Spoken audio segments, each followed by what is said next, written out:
Bismillahirrahmanirrahim. Bismillahirrahmanirrahim. Salatu wassalamu ala rasulillah. Hamabad, para pendengar saudaraku simansa akidah yang Allah muliakan.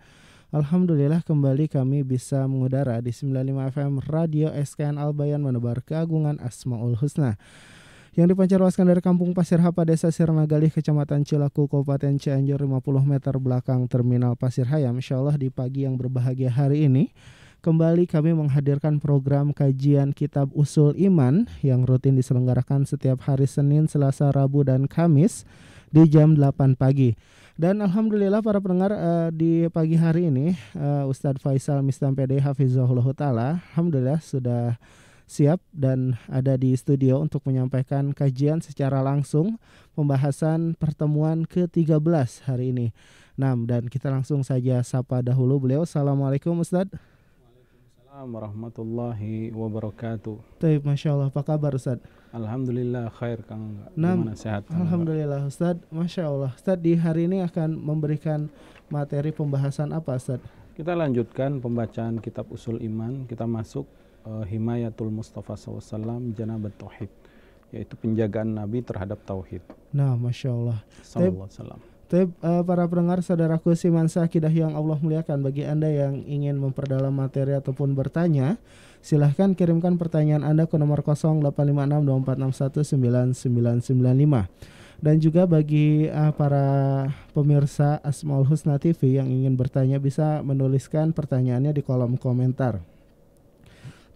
Para pendengar, kita langsung saja masuk ke materi. Kami yang bertugas mengucapkan selamat menyimak. Bismillahirrahmanirrahim. Assalamualaikum warahmatullahi wabarakatuh. Innal hamdalillahi nahmaduhu wa nasta'inuhu wa nastaghfiruh wa na'udzu billahi min syururi anfusina wa min sayyiati a'malina. Man yahdihillahu fala mudhillalah wa man yudlil fala hadiyalah. Asyhadu an la ilaha illallah wahdahu la syarikalah wa asyhadu anna Muhammadan 'abduhu wa rasuluhu, amma ba'd. Ikhwati fiddin, rahimani wa rahimakumullah. Alhamdulillah, syukur kita kepada Allah Azza wa Jalla yang telah memberikan nikmat. Mudah-mudahan dengan nikmat tersebut semakin sempurna amal soleh kita. Mudah-mudahan dengan amal soleh iman dan amal soleh kita, Allah menyelamatkan dan memberikan kebahagiaan kepada kita semua di dunia dan di akhirat. Salat serta salam kita aturkan kepada Nabi kita Muhammad sallallahu alaihi wasallam, dan mudah-mudahan salawat serta salam ini tercurahkan kepada keluarga beliau, anak cucu beliau, dan juga kepada para sahabat-sahabat beliau, juga kepada orang beriman hingga akhir zaman yang mengikuti sunnah beliau. Kita lanjutkan pembacaan kitab Usulul Iman fi Dhail Kitab wa Sunnah yang dibuat oleh Nukhbatin minal Ulama. Qalu al-masyaikh hafizahumullahu ta'ala fi kitabihim Usulul Iman fi Dhail Kitab wa Sunnah al-mabhatsu tsalis. Kita sudah masuk pembahasan yang ketiga. Wa huwa himayatul Mustafa sallallahu alaihi wasallam janabat tauhid, yaitu penjagaan Rasulullah sallallahu alaihi wasallam yang berkaitan dengan tauhid. Jadi para ulama akan membahas pada bab ini bagaimana Nabi kita Muhammad sallallahu alaihi wasallam menjaga tauhid, sehingga akan disebutkan oleh para ulama bentuk-bentuk wasilah-wasilah yang bisa membuat seseorang jatuh ke dalam syirik, ya. Sehingga dijauhi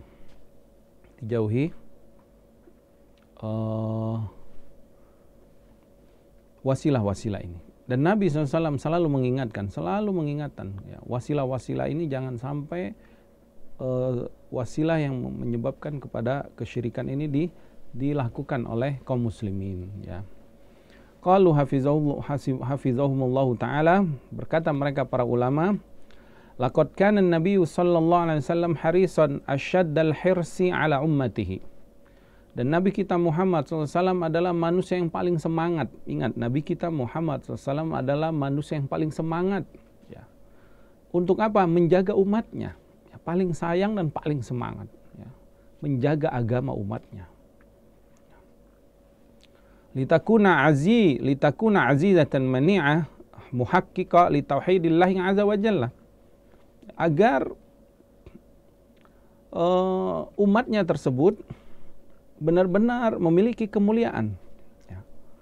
Kemudian agar umatnya mengaplikasikan tauhid dalam kehidupan sebenar-benar aplikasi. Ya. Mujaniban likullil wasail wal asbab al-mafdiyah lima yudaduhu wa yunaqiduhu.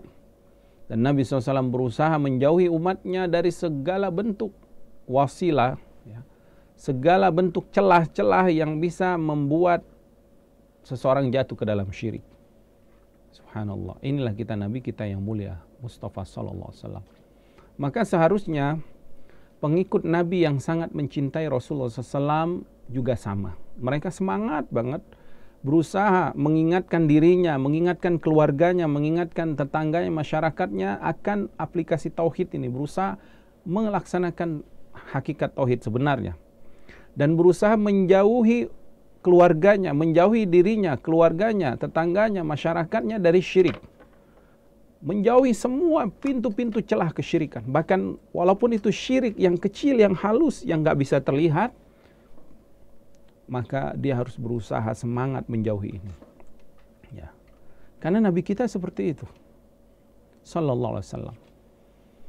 Sangat disayangkan kalau kita membiarkan kesyirikan ini merajalela. Ya. Padahal kita mencintai, ya, lisan kita mengatakan cinta kepada Rasulullah SAW, tapi kita biarkan umat ini terbiasa melakukan kesyirikan misalkan, atau bahkan celah-celah kesyirikan itu tidak ditutup. Padahal Nabi kita yang mulia SAW selalu menutup celah-celah kesyirikan itu. Allah berfirman tentang sifat Nabi kita yang mulia SAW. Kata Allah Subhanahu Wa Taala, "Laqad ja'akum rasulun min anfusikum." Sungguh telah datang seorang nabi, seorang rasul yang itu dari kalangan kalian sendiri, dari bangsa manusia. Waktu itu bangsa Arab di Mekah, bahkan dari keluarga mereka sendiri. Azizun alaihi ma'anittum. Lihat bagaimana Allah mensifati Nabi kita yang mulia SAW. Terasa berat penderitaan yang dialami oleh kalian, di dalam hati Rasulullah SAW. Nabi SAW melihat umatnya, melihat keluarganya, kaum Quraisy, melihat manusia yang mereka jatuh ke dalam kesyirikan. Nabi sangat sedih, sangat berat. Karena Nabi tahu konsekuensi dari kesyirikan ini. Karena Nabi tahu akibat dari kesyirikan ini kerusakan. Bukan hanya di akhiratnya, kerusakan di dunianya. Syirik akan menyebabkan kerusakan di muka bumi ini. Ya. Dan obatnya adalah tauhid yang akan memperbaiki dunia dan akhirat seorang hamba. Maka Nabi berat melihat kesyirikan di mana-mana. Baik kesyirikan yang nampak, yang zahir, atau kesyirikan yang tersembunyi. Ya. Kemudian kata Allah Subhanahu Wa Taala, setelah Nabi merasa berat melihat kesyirikan pada umatnya, harisun alaikum, tapi Nabi semangat untuk mengingatkan tauhid, mengajak kepada tauhid, mengajak manusia hanya menyembah Allah saja, mengikhlaskan ibadahnya, meninggalkan semua sekutu-sekutu selain Allah, meninggalkan semua sembahan-sembahan selain Allah, baik dari berhala yang mereka sembah, ataupun niat-niat yang rusak dari peribadahan mereka. Nabi SAW semangat mengingatkan itu. Siang dan malam Nabi kita yang mulia SAW berdakwah akan tauhid ini. Siang dan malam. Setiap waktu. Bahkan Nabi harus menerima resiko dakwanya, resiko memberikan nasihat kepada keluarganya, kepada umatnya, kepada paman-pamannya. Resikonya dibenci, resikonya dibuli, resikonya dikata-katain, resikonya bahkan harus dibunuh. Sallallahu alaihi wasallam. Tapi Nabi terima itu. Karena semangatnya beliau, nggak berhenti mengingatkan manusia akan tauhid. Karena Nabi yang mulia SAW tahu kemuliaan, keagungan tauhid dan akibat baik dari orang yang bertauhid. Ya, kebahagiaan-kebahagiaan yang akan mereka dapatkan di dunia, keselamatan, kemenangan, ya, kebahagiaan, persatuan dengan tauhid ini. Tetapi kalau syirik ini berkembang, Nabi pun tahu resikonya. Syirik ini akan menyebabkan perpecahan. Karena syirik, ya, ada sekutu-sekutu, ada beberapa kelompok-kelompok. Ya, mereka akan membanggakan tuhan-tuhan mereka sendiri, padahal tuhan-tuhan itu palsu.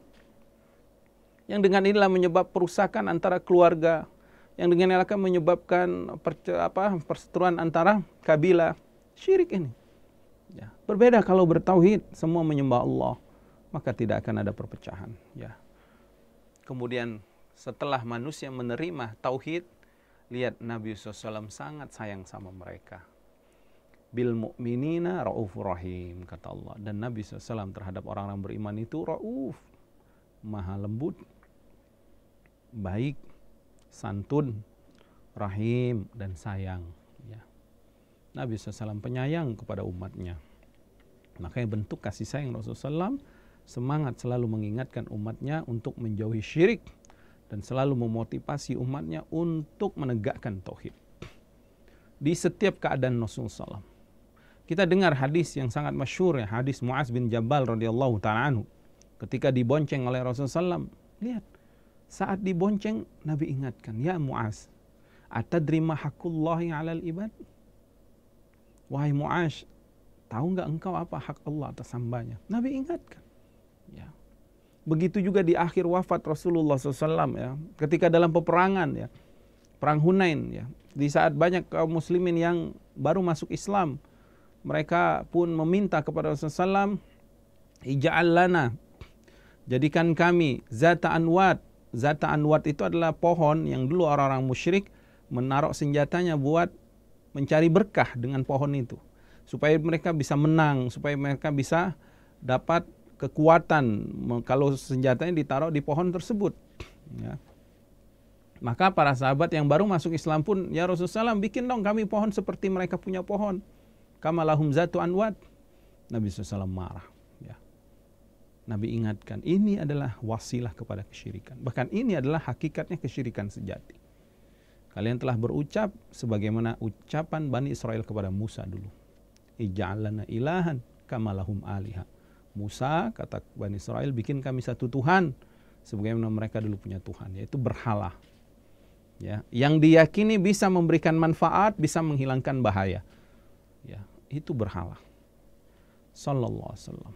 Ya, bahkan di akhir hidup beliau ingatkan umatnya, la taj'al qabri masajid. Ya. Kama qala Rasulullah SAW, jangan kalian jadikan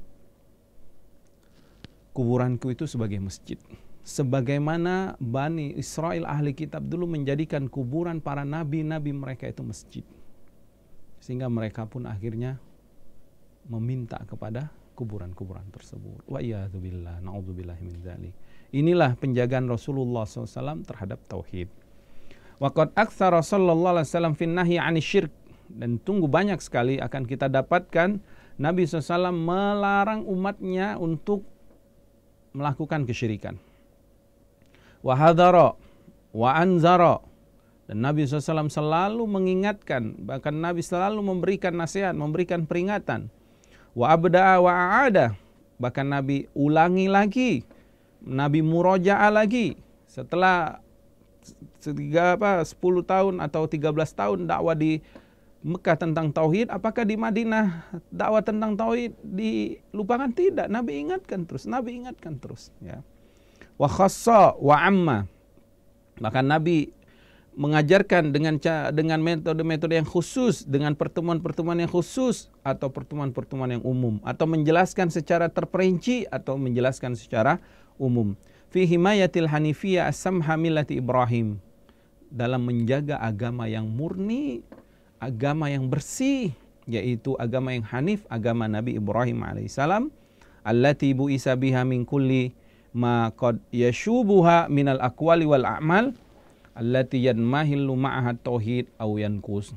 Wa hadha katsirun fi sanati as-sabita anhu fi sunnah as-sabita anhu sallallahu alaihi wasallam. Dan inilah dia, ya. Rasulullah SAW selalu mengingatkan, ya, baik dengan ucapan beliau, baik dengan perbuatan beliau, yang pasti ucapan perbuatan itu dijelaskan oleh Rasulullah SAW bisa menyebabkan kurangnya tauhid atau bisa menyebabkan jatuh kepada kesyirikan. Dan ini akan kita dapatkan di dalam sunnah-sunnah Rasulullah SAW. Fa'aqamal hujjah, maka hujjah sudah ditegakkan. Rasulullah SAW sudah meninggal SAW, dan hujjah tentang kesempurnaan tauhid, hakikat tauhid, Juga hakikat syirik sudah jelas, sejelas-jelasnya Nabi jelaskan ya.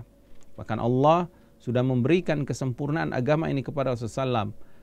Di antara kesempurnaan tauhid. Allah berfirman, "Al-yauma akmaltu lakum dinakum." Hari ini aku sempurnakan agama kalian. Wa atmamtu lakum ni'mati wa raditu lakumul Islam madina, ya. Dan aku telah sempurnakan nikmat dan aku ridhoi Islam ini. Islam yaitu agama yang bertauhid, ya.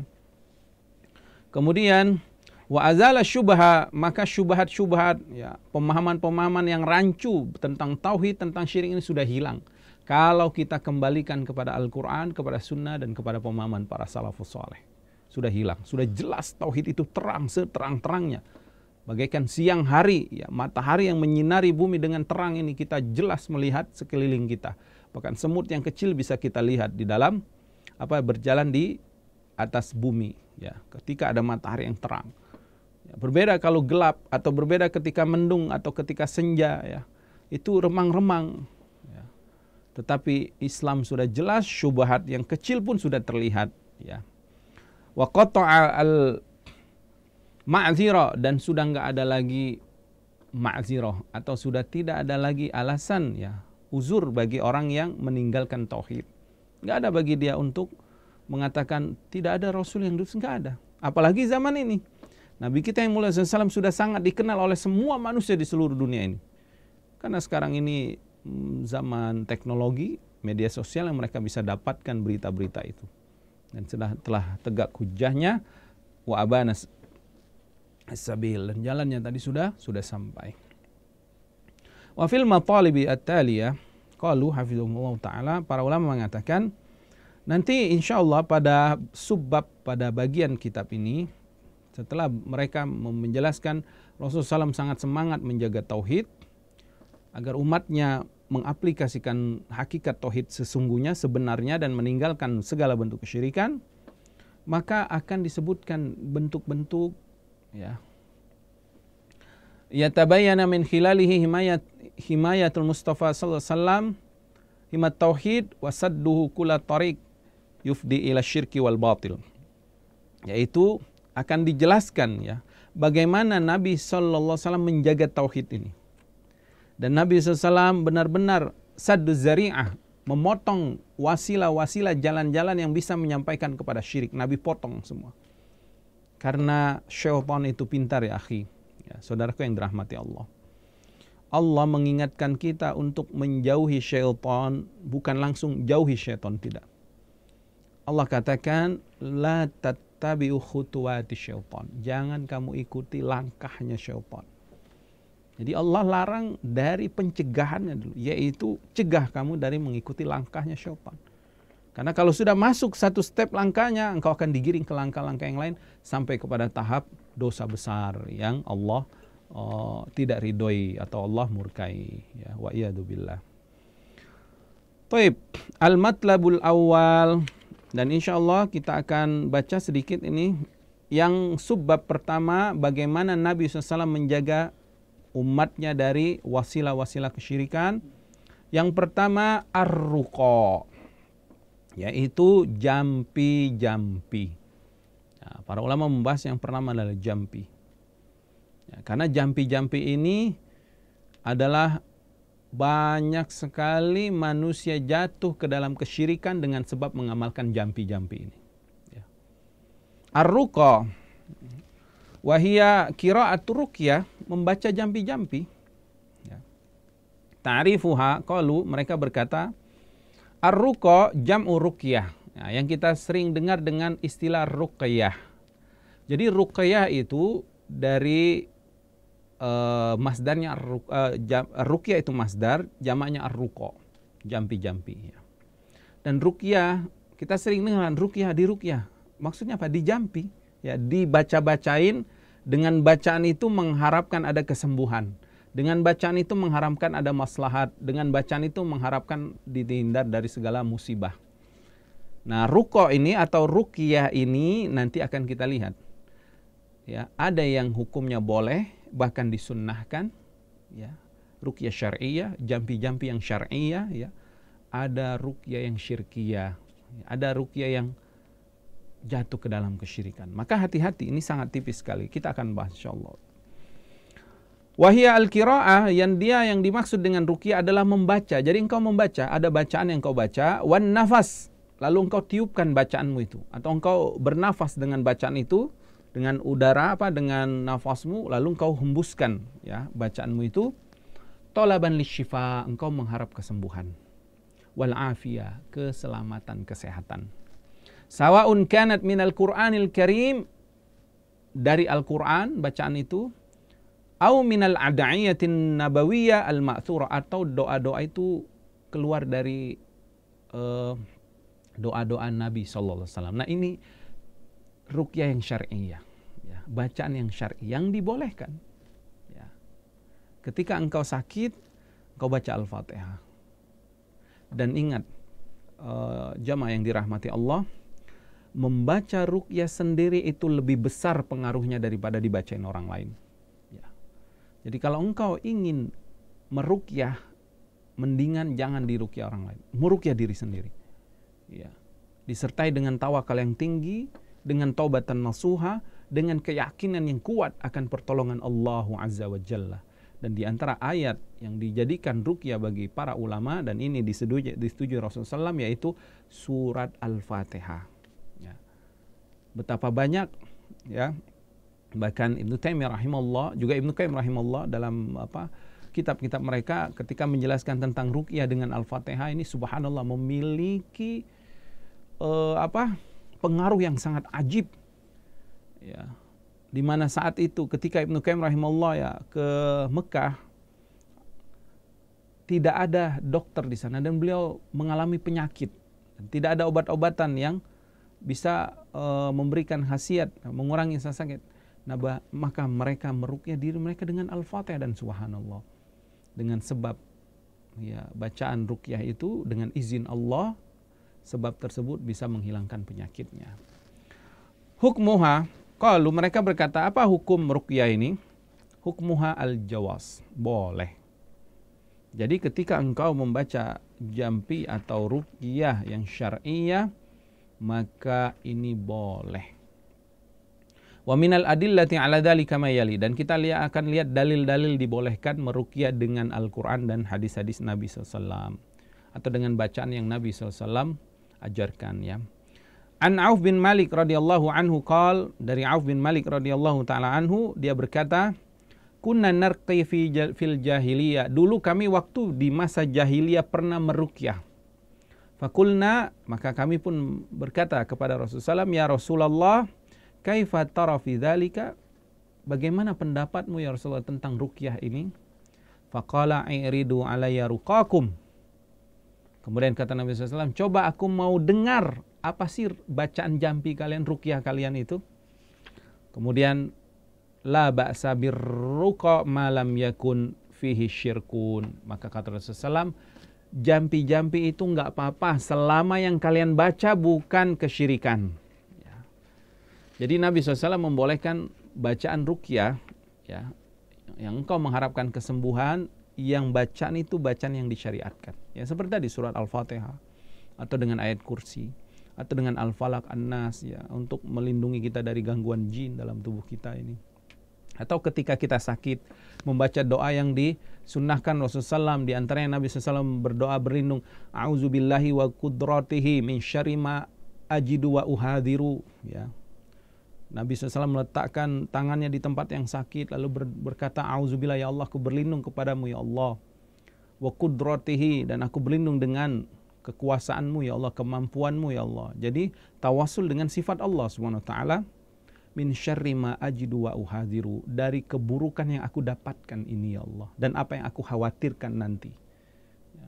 Atau min syarri ma ajidu min waj'i haza, dari segala yang aku dapatkan kesakitan ini ya Allah. Boleh kita ruqyah, ya, dengan bacaan yang Nabi SAW ajarkan, ya. Tetapi kalau bacaan itu bacaan yang syirik, seperti jampi-jampi yang kita nggak kenal bacaannya, atau kita nggak tahu itu bacaan dari mana, ya, tidak dari Quran, juga tidak dari hadis, ya. Bacaan-bacaan walaupun itu berbahasa Arab, kalau kita nggak tahu, lebih baik kita tinggalkan. Karena kita khawatir di dalam bacaan itu nanti ada makna-makna menyebut-nyebut nama-nama jin. Ya, dan nama-nama jin itu bisa ditulis dengan bahasa Arab, ya. Hati-hati. Ternyata maknanya ketika kita baca itu kita sedang memanggil-manggil jin, dan ini ruqyah atau jampi-jampi yang syirik, ya. Dan ini yang bahaya, ya. Dari Anas bin Malik radhiyallahu taala anhu dia berkata, Anas bin Malik radhiyallahu taala anhu, seorang sahabat khadim Rasulullah SAW, mengatakan, rakhasa Rasulullah SAW fir ruqya minal ain wal himma wan namla. Nabi sallallahu alaihi wasallam memberikan ruqyah, ya, yaitu ketika engkau terkena ain, ya, kita bisa terkena ain. Ain itu adalah pandangan mata dari orang yang hasad sama kita atau ta'jub yang berlebihan, dan dia tidak mengucapkan zikir kepada Allah, tidak mengucapkan Masya Allah, tidak mengucapkan Barakallah, tidak mendoakan keberkahan kepada sesuatu yang dia kagumi, ini bisa terkena ain. Orang tersebut bisa terkena sakit, bahkan bisa menyebabkan kematian. Nah, saat itu dia boleh meruqyah kalau terkena ain, ya, pandangan ain itu. Dan Nabi memberikan keringanan juga ketika kita terkena racun, ya, ketika kita terkena racun, atau ketika kita terluka, ya, kita terkena luka. Jadi boleh diruqyah. Dari Jabir Ibn Abdillah radhiyallahu ta'ala anhu qala Rasulullah, Jabir bin Abdillah radhiyallahu ta'ala anhu mengatakan, dari Rasulullah SAW, Nabi bersabda sallallahu alaihi wasallam, man istata'a an yanfa'a akhahu falyaf'al. Ya, kata Rasulullah SAW, siapa yang bisa menolong saudaranya, memberikan manfaat dengan ruqyahnya itu, bacaan surat Al-Fatihah tadi misalkan, maka lakukanlah, ya. Ini adalah di antara hadis-hadis yang dibolehkan, hukumnya boleh meruqyah, ruqyah yang syariah tadi, ya. Wa an Aisyah radhiyallahu taala anha, dari Aisyah radhiyallahu taala anha qalat, dia berkata, kana Rasulullah SAW idza ishtaka minna insanun massahahu bi yaminihi thumma qala, Rasulullah SAW, ya, ketika melihat keluarganya sedang kesakitan atau salah satu keluarganya mengeluh, ya, ada kesakitan, ya, ada penyakit, mengeluh kepada Rasulullah SAW tentang penyakit tersebut, maka Nabi SAW datangi dan Nabi SAW pegang dengan tangan kanannya. Kemudian Nabi mengatakan, azhibil ba'sa rabban nas washfi anta syafi la shifa illa shifauka shifaan la yughadiru saqaman. Hadis riwayat Bukhari dan Muslim. Kata Rasulullah SAW, azhibil ba'sa, ya Allah, hilangkan penyakit ini. Washfi anta syafi, sembuhkan ya Allah, sembuhkan dia ya Allah, sembuhkanlah, anta syafi, dan engkau adalah asy-syafi ya Allah. Nabi bertawasul dengan nama Allah asy-syafi. Kemudian la syifaa illa syifauka, maknanya adalah tidak ada kesembuhan kecuali kesembuhan dari Allah. Kemudian kata Rasulullah SAW, syifa la yughadiru saqama, yang kesembuhan itu tidak ada bekas lagi, ya, penyakitnya langsung hilang. Kemudian mereka para ulama mengatakan, syurutuha, syarat meruqyah yang syariah ini, atau syarat meruqyah. Wali jawaziha wasihatuha syurutun salasa. Syaratnya ada 3. Ini yang harus kita perhatikan, ya. Bolehnya meruqyah dengan syarat yang 3. Al-awwalu, yang pertama, an la ya'taqida annaha tanfa'u lidzatiha dunallahi ta'ala. Harus diyakini bahwa ruqyah ini bukan ruqyahnya yang bisa menyembuhkan, bukan ruqyahnya yang bisa memberikan manfaat, apalagi orangnya bukan. Misal kita yakin ini ustadz nih, ini kayaknya orang soleh, saya minta ruqyah dia. Lalu dia ruqyah, lalu kita yakin, wah orang ini yang bisa, ini yang hebat. Jangan. Hilangkan keyakinan itu, ya. Karena yang bisa memberikan manfaat, menghilangkan penyakit, menolak segala bahaya dari ruqyah itu hanya Allah. Adapun itu hanya sebab yang disyariatkan, ya. Fa ini taqada annaha tanfa'u bidzatiha min dunillahi fa huwa muharram. Kalau dia meyakini ruqyah ini bisa memberikan manfaat selain Allah, ya, maka ini sesuatu yang diharamkan. Bal huwa syirk, bahkan itu termasuk kesyirikan. Bal ya'taqidu anna sababun lan tanfa'u illa biiznillah. Yakini ruqyah itu hanya sebab, yang bisa memberi kesembuhan hanya Allah, dan ini sebab, dengan izin Allah dia bisa sembuh, dengan izin Allah, ya. Syarat yang pertama. Azani, syarat yang kedua, alla takuna bima yukhalifu syar', tidak boleh meruqyah dengan yang bertentangan dengan syariat, ya.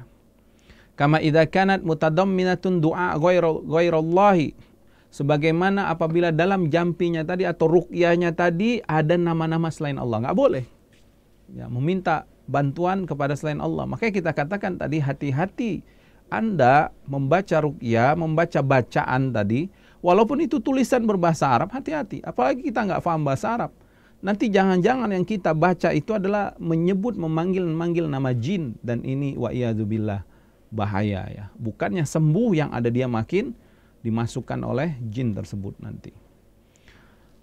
Awis tighasatan bil jinni, ya, ini kata para ulama, atau dia meminta tolong sama jin. Nah, ini yang nggak boleh. Ini yang disebut dengan syirik dalam jampi tadi, dalam ruqyah, ya.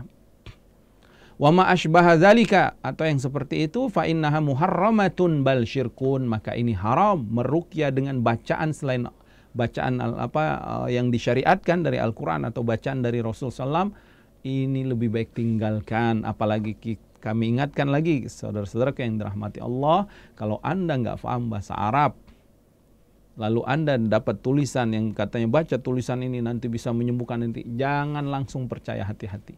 Lebih baik Anda tahan dulu, ya. Lebih baik Anda konsultasi dulu kepada ahli ilmu, kepada ulama, kepada yang ngerti bahasa Arab. Kalau nggak, minimal tanya apa maknanya, apa ininya.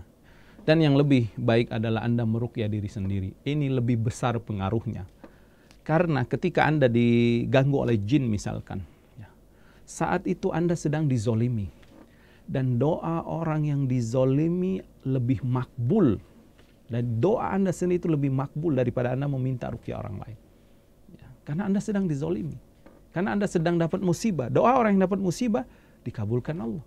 Maka Anda doa sendiri, meruqyah sendiri dengan bacaan-bacaan yang syar'i, di antaranya baca surat Al-Fatihah, baca ayat kursi, baca Al-Ikhlas, Al-Falaq, An-Nas, baca itu, ya.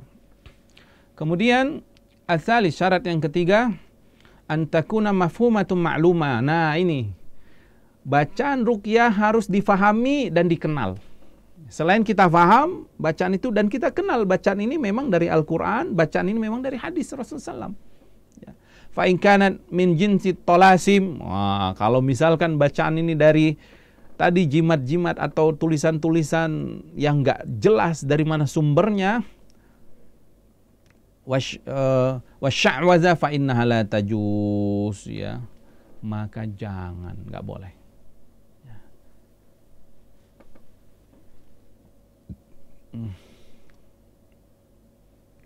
Waqatu ila Imam Malik rahimahullah, Imam Malik pernah ditanya, ayarkir rajul wa yastarqi, apakah seseorang boleh meruqyah atau meminta ruqyah? Faqala la ba'sa bidzalika bikalamin thayyib. Kemudian kata beliau, enggak apa-apa. Nah, enggak apa-apa kita meminta ruqyah, dan kita meruqyah diri sendiri itu pengaruhnya tentu lebih besar. Kemudian pembahasan selanjutnya, kalau mereka berkata ar-ruqyah mamnu'a. Nah, ini ruqyah atau jampi yang dilarang, ya. Kullu ruqyatin lam tatawaffara fiha syurut al-mutaqaddimah fa innaha muharramatun mamnu'atun. Setiap ruqyah yang tidak ada 3 syarat tadi. Yang pertama, apa syaratnya? Ya, tidak boleh meyakini ruqyah itu yang bisa menyembuhkan. Yang menyembuhkan hanya Allah, itu hanya sebab. Yang kedua syaratnya, tidak boleh bertentangan dengan bacaan-bacaan syariat, ya. Apalagi meminta kepada nama-nama selain Allah, nggak boleh. Yang ketiga, bacaan tersebut harus difahami dan dikenal, ya. Nggak boleh bacaan itu kita nggak paham, nggak kenal, asal baca, nggak boleh.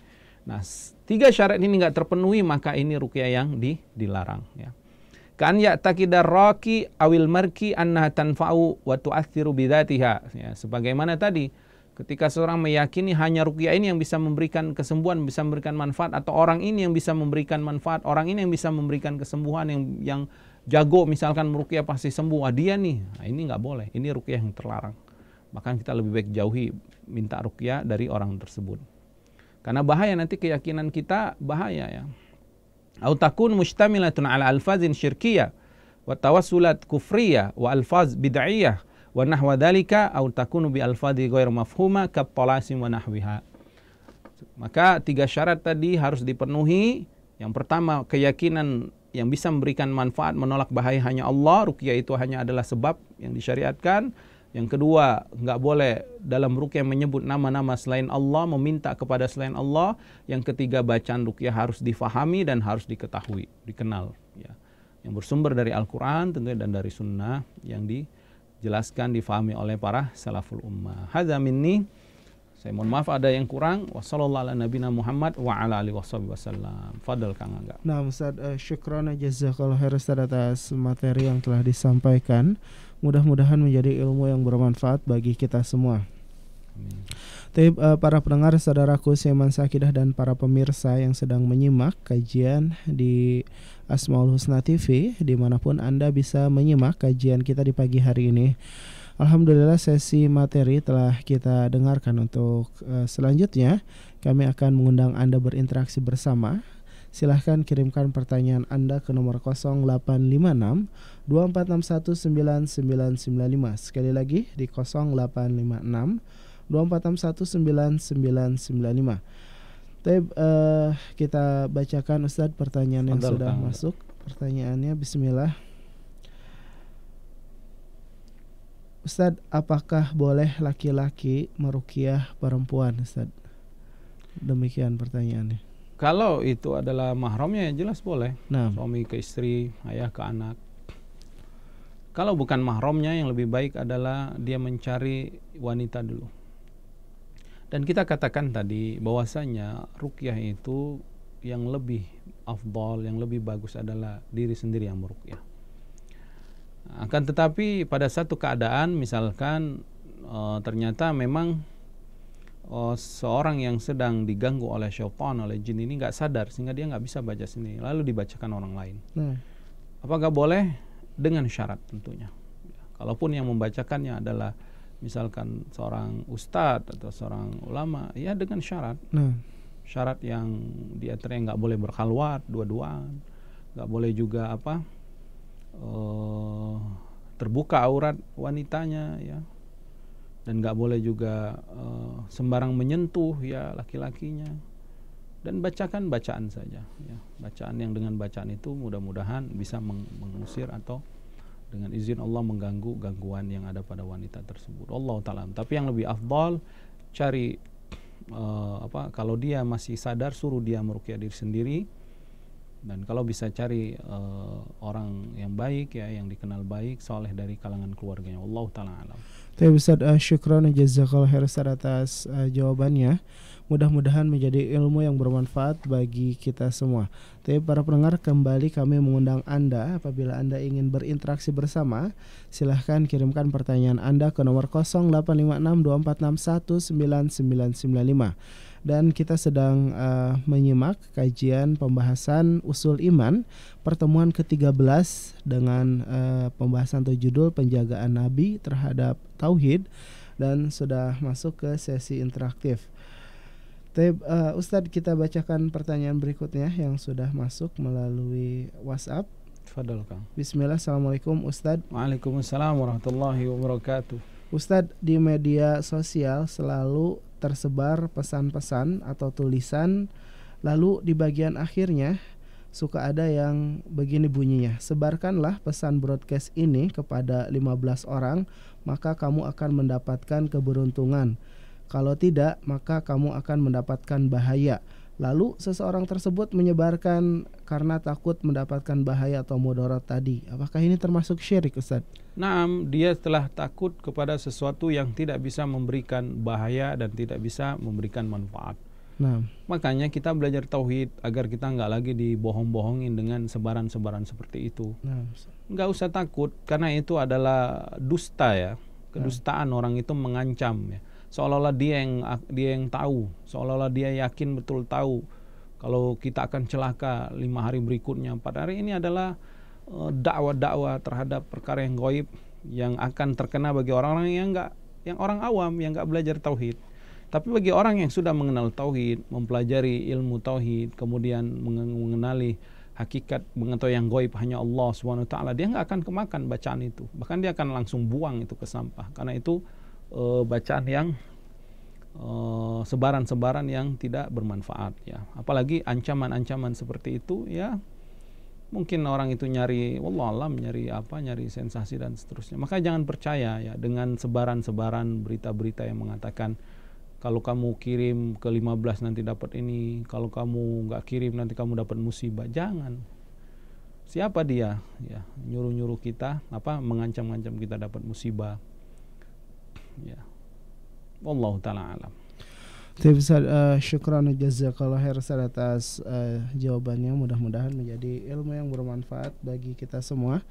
Kita masih membuka kesempatan bagi Anda yang ingin bertanya. Silahkan kirimkan pertanyaan Anda ke nomor 0856 24619995. Sekali lagi di 0856 24619995.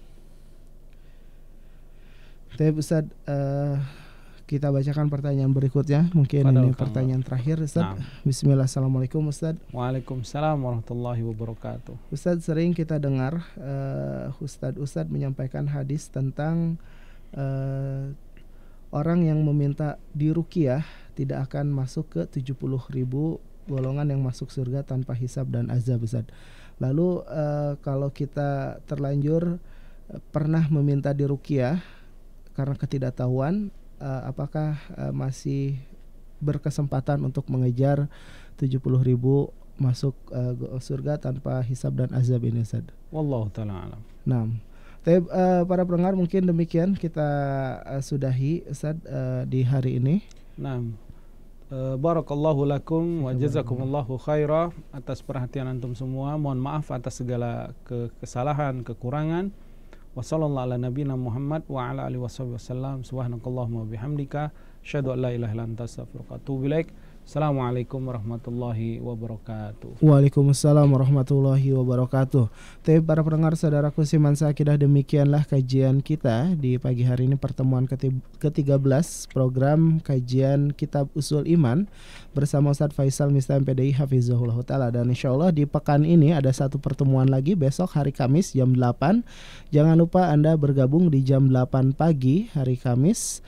Pembahasan kajian Kitab Usul Iman pertemuan ke-14 insyaallah yang akan diberikan materi kembali oleh Ustadz Faisal Miftah MPD Hafizahullah Ta'ala. Dan kita cukupkan di pagi hari ini, dan saya yang bertugas dari studio mohon pamit undur diri dari ruang dengar Anda. Kita tutup dengan doa kafaratul majelis. Subhanakallahumma bihamdika asyhadu alla ilaha illa anta astaghfiruka wa atubu ilaik. Wassalamualaikum warahmatullahi wabarakatuh.